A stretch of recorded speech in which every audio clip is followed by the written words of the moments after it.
Good day, everyone. We are here to present financial crisis and economic stability. I am Juliana Mariel Pernia, and along with me are I am Christine Jane Gomera. And I am Claire Shumei Intong. Today we'll explore what financial crises are, why economic stability matters, and how these two concepts shape the path of a country's development. Let's begin with our objectives.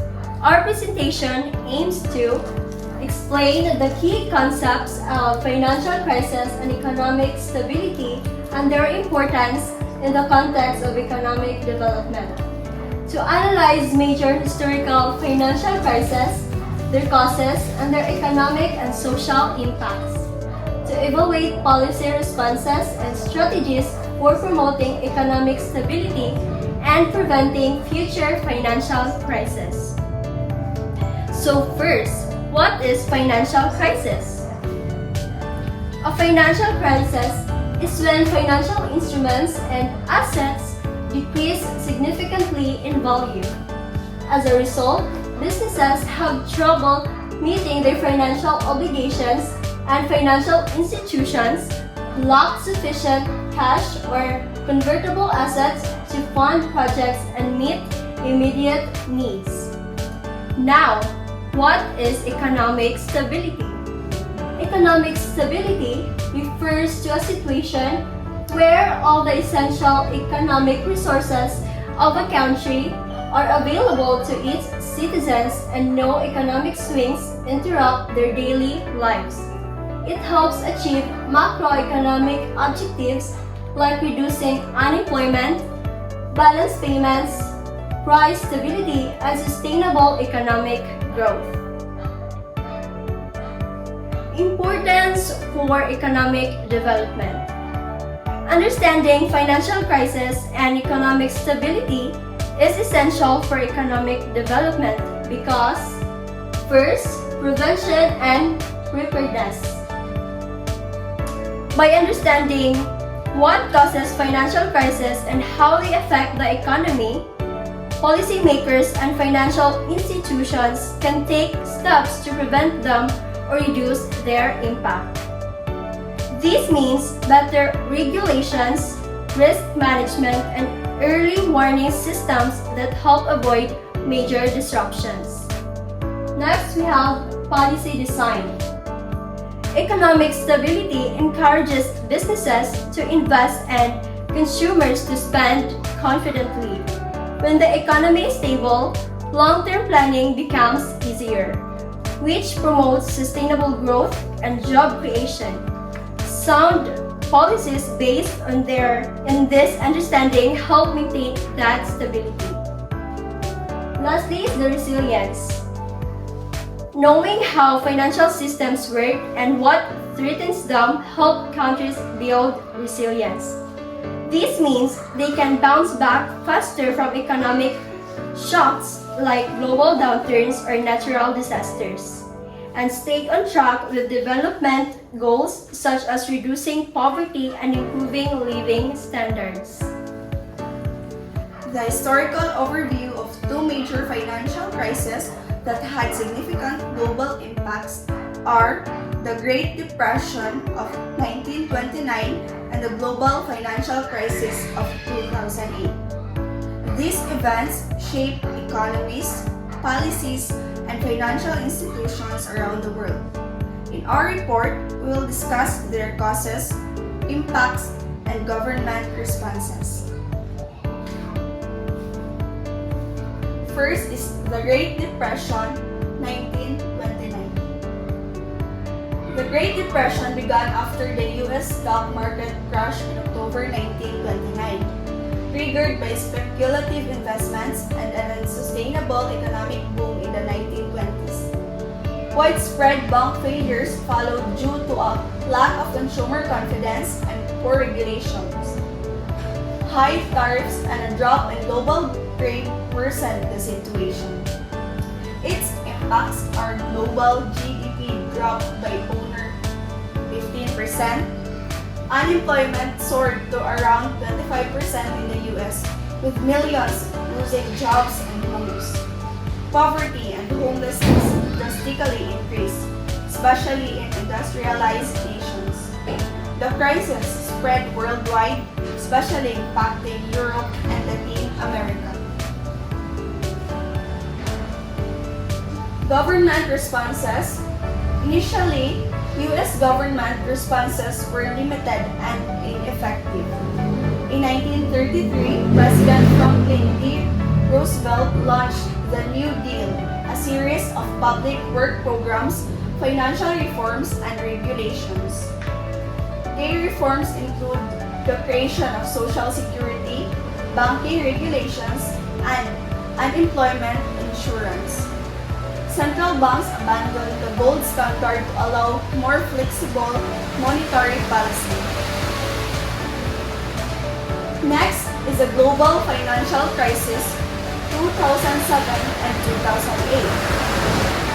The crisis was triggered by the collapse of the U.S. housing bubble. Financial institutions had issued high-risk subprime mortgages and bundled them into complex securities.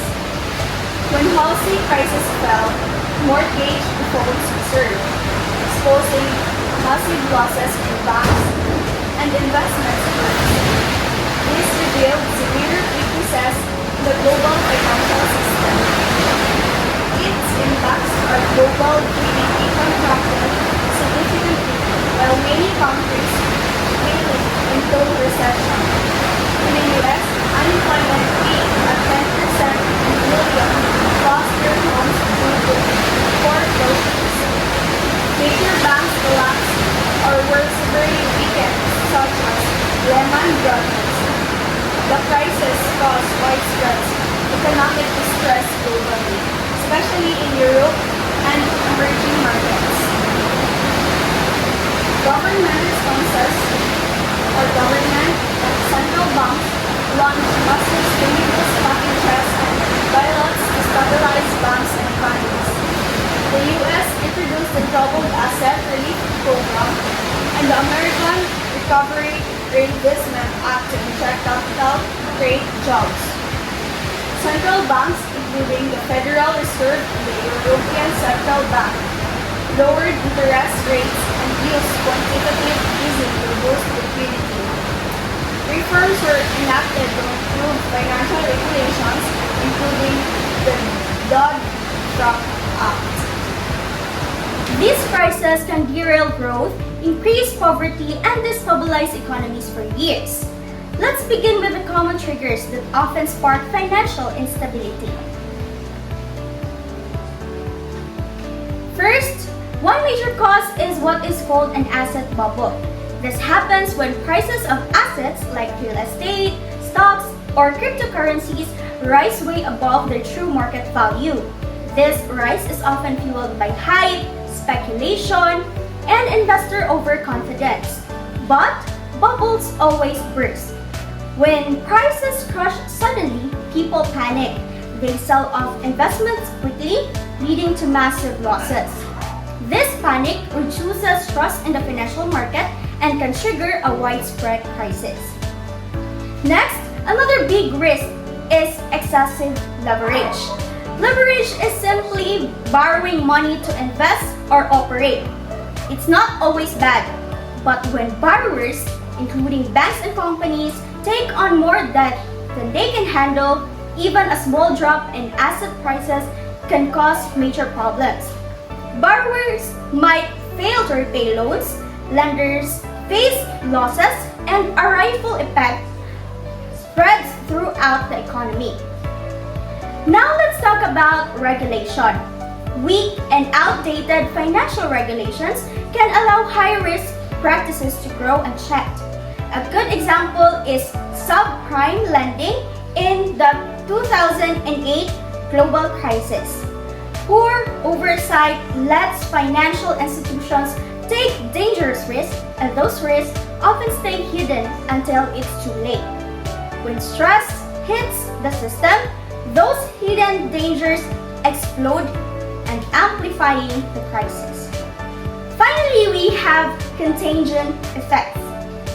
Our financial systems are deeply interconnected. This means a crisis in one country company or market can quickly spread to others. Investors pull out money worldwide. Stock markets falls and trust collapses. But it becomes a chain reaction that crosses borders and industries. Now that we understand the causes, let's explore the mechanisms, how financial crises spread and affect broader economic development. The first major effect is the credit crunch. In a crisis, banks become too scared or too weak to lend money. As credit dries up, businesses can invest, expand, and even pay workers. Consumers also reduce spending. This starts a downward spiral. Less spending leads to more job cuts and slower economic activities. Next is market panic. When investors are scared, they start selling stocks rapidly. This causes stock prices to crash, reducing household and business wealth. With less wealth, people and companies spend less, which further slows the economy. Then come business failures. Firms, especially small and medium ones, struggle to survive. Demand falls, loans become harder to get, and more companies go bankrupt. This results in mass layoffs and decreased overall production. Government are also affected. Tax revenues fall because of lower economic activities. At the same time, governments are forced to increase spending on bailouts, unemployment benefits, and stimulus programs. Some even face sovereign debt crisis because they can no longer afford to borrow or repay debts. Over time, the impact of financial crisis can deeply damage a country's development. We call this the long-term development impact.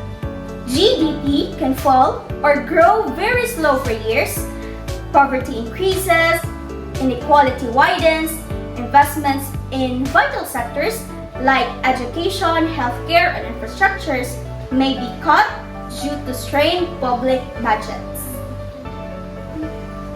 Now, let's move on to economic stability and why it matters. First, let's define economic stability. Economic stability refers to a condition in which a country experiences steady economic growth, low and predictable inflation, and well-functioning financial institutions. It means avoiding extreme fluctuations in output, employment, and prices. When an economy is stable, businesses and consumers have confidence in the future, allowing them to make long-term financial decisions. This stability is critical to economic development for several reasons. First, we have encourages investment. When an economy is stable, both domestic and foreign investors are more willing to commit their resources.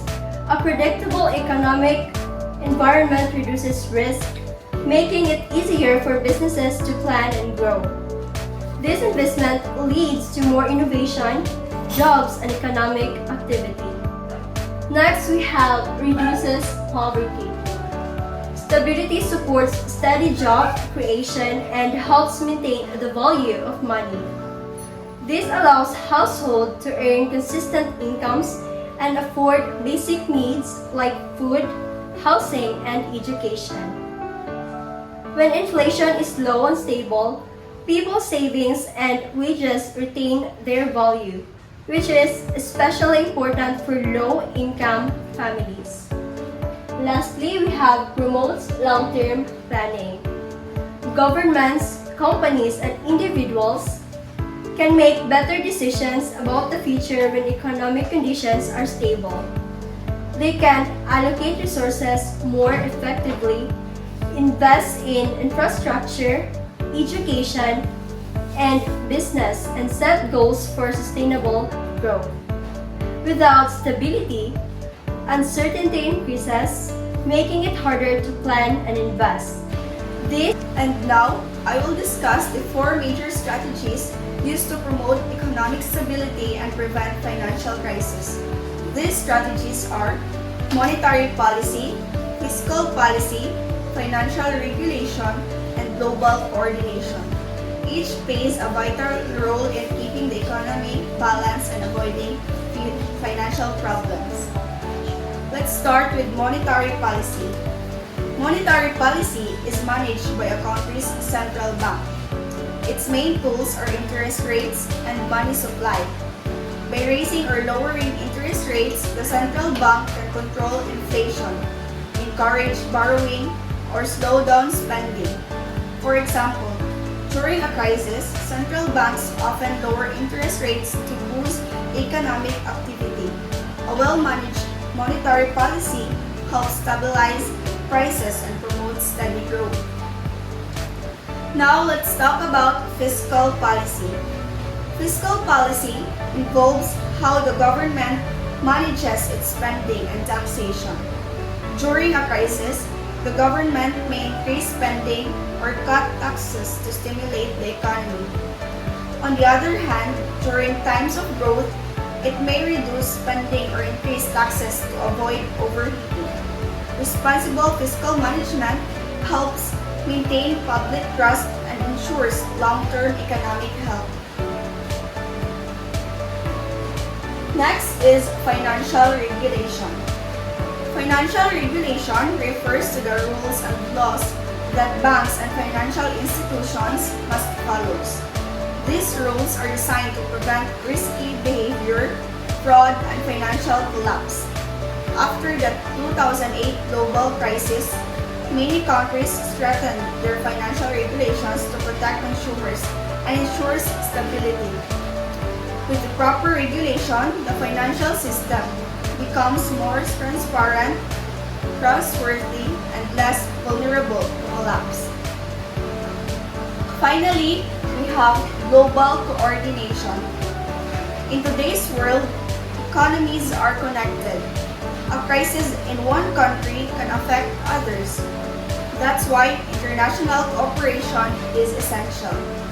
Organizations like the International Monetary Fund or IMF and World Bank help countries by giving advice, loans, and supports. Countries also work together to monitor financial risk and create solutions before problem grows. Moving forward, let us know the economic effect of geopolitical tensions, focusing on the Russia-Ukraine conflict. While it began a regional war, it has had worldwide consequences, shaping everything from energy prices to global inflation, financial markets, and trade patterns. One of the most immediate and visible has been the energy and commodity markets. Russia is a major global supplier of oil, natural gas, and fertilizers. When the conflict escalated, global prices for these essential resources have become highly volatile. The sharp increase in oil and gas prices fueled inflation, hurting households with higher utility and transportation costs. Farmers also faced soaring fertilizer prices, which drove up food production costs, contributing to a global food crisis in some regions. In financial markets, the reaction has been mixed. Bond markets reflect increased caution, with many investors moving towards safer assets. On the other hand, stock markets may appear resilient on the surface, but they remain vulnerable to sudden shocks tied to military developments or sanctions. This creates an uneasy environment for investors and slows capital movement in sensitive regions. The war has also disrupted global supply chains, especially in food and raw materials. Ukraine known as the breadbasket of Europe, faced blockades that impacted global grain exports. In response, many countries are now re-evaluating their trade partners and trying to build more reliable and localized supply chains. This pivot lead to long-term changes in global trade flows and with more regional and friend-shoring strategies emerging. The conflict has complicated economic policy making, especially for central banks. Many are trying to control inflation through interest rate hikes, but war-driven inflation from energy and food prices is harder to manage with monetary policy alone. At the same time, the war is contributing to economic fragmentation, where countries become more inward-looking and cooperative alliances shift, posing long-term challenges to global economic coordination. To summarize our report, financial crises can seriously harm a country's development. They cause economic slowdowns, rising unemployment, business shutdowns, and increased poverty. As investor confidence drops and government revenue shrink, funding for essential services like healthcare, education, and infrastructures become more difficult. And in the long run, crisis can weaken institutions, delay progress, and widen inequality. The importance of sound economic policy and global cooperation is to prevent or minimize financial crisis. Countries need sound economic policies such as careful budgeting, strong regulations, and effective central banking. But in our interconnected world, no country can face global threats alone. International cooperation through groups like the IMF, World Bank, and the G20 ensures shared strategies, coordinated responses, and support for struggling economies, reducing the risk of the crisis spreading worldwide. That's all for our discussion about financial crisis and economic stability. I hope you have learned something. Thank you so much and God bless us all.